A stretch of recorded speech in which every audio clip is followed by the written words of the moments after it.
Throughout all of history, society has had a desire to tell stories, some funny, some uplifting, and of course, some scary. Through these stories, we have created entire myths surrounding gods, demons, monsters, and the like. Through the annals of history and mythology, there are some creatures that stand above the rest as the most nefarious, evil, and dangerous beings thought to have ever existed. What's up, guys? I'm Aiden, and today I'm going to be covering the top 5 evil mythological creatures you pray you never encounter. At number 5, the Minotaur. The last creature you ever want to encounter is a giant buff dude with a bull for a head, but that's exactly what the Minotaur is. The story of the Minotaur is quite a strange one, but it goes like this. The king of Crete, Minos, made a deal with Poseidon that in exchange for his blessing, Minos would sacrifice his most beautiful bull to him each year. Though one year, an extremely beautiful white bull was born. So beautiful, in fact, that Minos vowed to keep it. Instead of sacrificing this white bull to Poseidon as he was supposed to,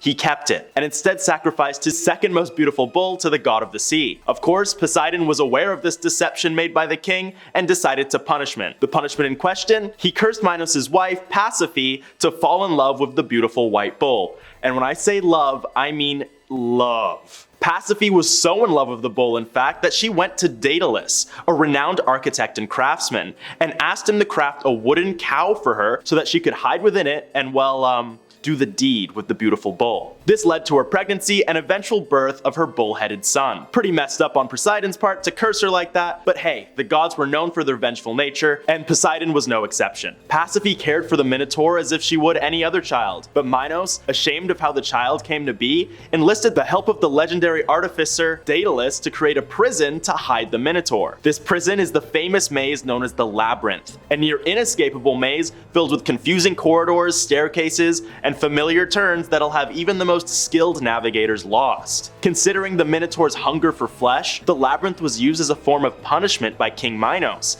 sending the disloyal to their deaths by trapping them in the never-ending maze to eventually be found and eaten by the Minotaur. I'm sure you can imagine the sense of dread that fills the halls of the labyrinth, the smell of rotting flesh, the only noise you can hear being the approaching starved beast that wanders its halls. Many archaeologists believe that the myth of the labyrinth comes from the kingdom of Crete's very own confusing architecture, as it has over 1,300 different hallways and staircases that lead all across its basements. Of course, these were no labyrinth, but it could be the origin of the concept. The Minotaur was eventually slain by the hero Theseus, as he ventured into the labyrinth with a ball of yarn to keep track of his path and was able to defeat the Minotaur in combat. Perhaps death was a mercy on the Minotaur, who was locked up all those years, cursed to feed upon the flesh of those who crossed his father. Well, not really his father, but the closest thing to it that isn't a literal bull. And at number 4, the Hydra. Also known as the Hydra of Lerna, the Hydra is a serpentine water monster that spawns from Greek and Roman mythology. It lurks within the Lake of Lerna, which is thought to be an entrance to the underworld. So right off the bat, you know this thing means business. The Hydra is the offspring of Typhone and Echidna, two other serpent-like monsters of great power and significance in Greek myth. But the Hydra is a cut above the rest. The Hydra famously has several heads. Most typically, it's depicted with 50 that regenerate whenever they cut off. In certain myths, the Hydra is known to regenerate 2 heads for every head that gets taken off, meaning slaying it is a truly impossible feat. But if it isn't the 50 hungry heads that gets you, you'll certainly have trouble fending off against its poisonous breath. That is so toxic, just a whiff of it could kill you. The Hydra is quite famously featured in Percy Jackson. In the movie and book, the dragon of the lake steps out of the water and attacks Percy at a museum. Because, of course, it isn't even limited to the confines of its home. In Greek myth, the only one known to slay the Hydra of Lerna was Hercules, as he had to for the second of his 12 labors, a punishment given to him after killing his own wife and their youngsters. Hercules, like many before him, attempted to kill the Hydra by cutting off its heads, but much to his dismay, 2 more grew in the place of each one decapitated. Which was when he discovered that the only weakness of the Hydra was that it was unkillable so long as it had at least 1 head. So, Hercules called upon his nephew for help. His nephew gave Hercules the idea to use a torch to cauterize the head wound of every cut off head of the Hydra, preventing it from growing its heads back. Once it was left with but 1, Hercules cut it off with a golden sword and placed the immortal head under a rock, never to be found again. However, not everyone is a demigod with the same wit as Hercules' cousin, so if any sort of Hydra found its way to us, let's just say we're screwed.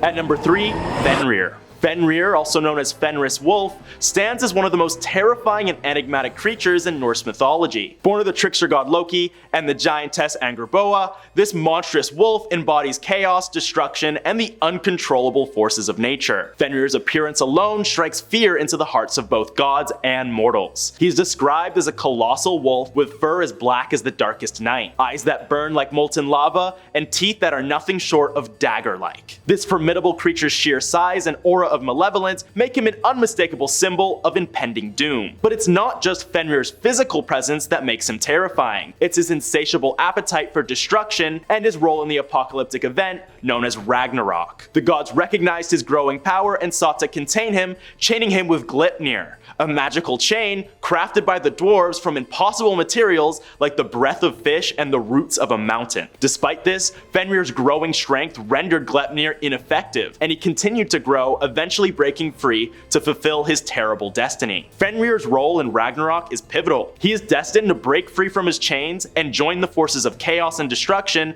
in the final battle against the gods. During this epic clash, he devours Odin, the chief of the Aesir, symbolizing the ultimate triumph of chaos over order. His insatiable hunger knows no bounds, and his actions hasten the end of the world as it's known, plunging it into a catastrophic, fiery cataclysm. Fenrir's terrifying nature extends beyond his physical prowess and apocalyptic role. He represents the uncontrollable and untamable aspects of existence, reminding us that even the mightiest of forces can be harnessed only for a time before breaking free. His presence serves as a reminder of the fragility of order and the ever-present threat of chaos lurking in the shadows. In Norse mythology, Fenrir embodies the profound duality of terror and fascination. While his monstrous form and destructive potential evoke dread, his role in the grand narrative of Ragnarok adds depth and complexity to his character. He forces us to confront the inevitability of change and the cyclical nature of existence, where even the gods themselves are not exempt from the forces of chaos and destruction. Fenrir, the monstrous wolf of Norse myth, serves as a chilling reminder of the primal forces that shape our world and the importance of finding balance in the face of inevitable change. And at number 2, Gorgons. The Gorgons, with their most infamous member being the monstrous Medusa, stand as one of the most terrifying and malevolent creatures in Greek mythology. These fearsome sisters are characterized by their hideous appearance, serpentine features, and the power to turn anyone who gazes upon them into stone. Medusa in particular embodies the epitome of evil within the Gorgon trio. Her story is one of tragedy and transformation, but it's also a tale of unrelenting malevolence. Once a beautiful priestess of Athena, she incurred the wrath of the goddess when she was seduced by Poseidon in Athena's sacred temple. As punishment, Athena transformed her golden locks into writhing serpents and cursed her with the deadly gaze that could petrify any who met her eyes. Medusa's transformation into a Gorgon marked her descent into evil. She became a pariah, an outcast, and a symbol of terror. Her malevolence lay not only in her appearance, but also in the peril she posed to anyone who dared to cross her path. She retreated to a desolate island where her deadly abilities became a weapon, and she reveled in turning those unfortunate enough to approach her into lifeless statues. Medusa's sinister reputation only grew as the hero Perseus embarked on a quest to decapitate her and claim her head as a trophy. And yes, she appears in Percy Jackson too. Great books, great movies. The gods aided him with gifts such as Hades' helmet of invisibility and Hermes' winged sandals. With these, he approached the Gorgon and, avoiding direct eye contact, severed her head. Even in death, Medusa's malevolence endured, for her head still possessed the power to petrify. Perseus later used her severed head as a weapon against his foes, highlighting the enduring evil of her legacy. Medusa's story serves as a cautionary tale of the destructive consequences of unchecked rage and the cruel hand of fate. Her transformation from a revered priestess to a monstrous Gorgon is a stark reminder of the capriciousness of the gods in Greek mythology. Her evil lies not only in her appearance and actions, but also in the tragic nature of her existence. The Gorgons, with Medusa at the forefront, remain as enduring symbols of terror and malevolence in the rich tapestry of Greek mythology. They remind us that even the most beautiful and virtuous can be subject to the harshest of punishments, and that evil can take root in the unlikeliest of places, ultimately leading to catastrophic consequences for all who encounter it. And at number 1, the Kraken.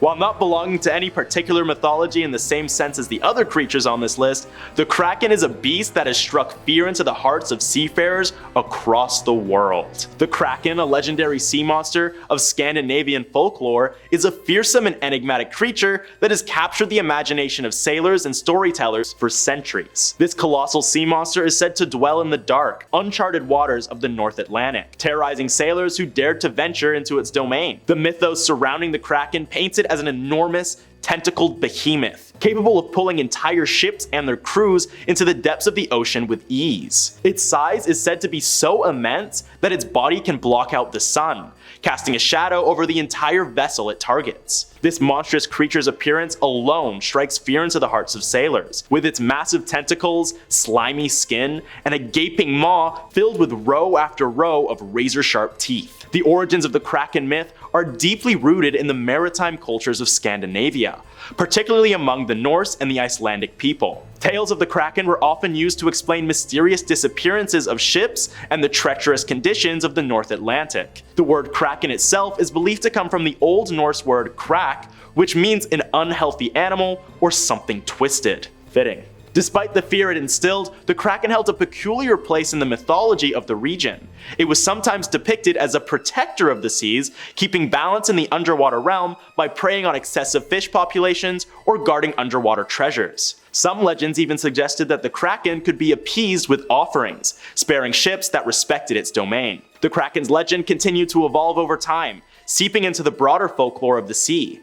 It made appearances in literature, most notably in Jules Verne's 20,000 Leagues Under the Sea, where it embodied the depths of the unknown ocean. In more recent popular culture, the Kraken has become a staple of maritime adventure stories, often portrayed as a colossal, tentacled menace that threatens the lives of sailors and explorers. But anyway guys, that's gonna be it for this video. Thank you all so much for watching, and let me know in the comments which other mythological creatures I might have missed. And while you're down there, why don't you also like and subscribe to the channel. I'll see you all in the next one.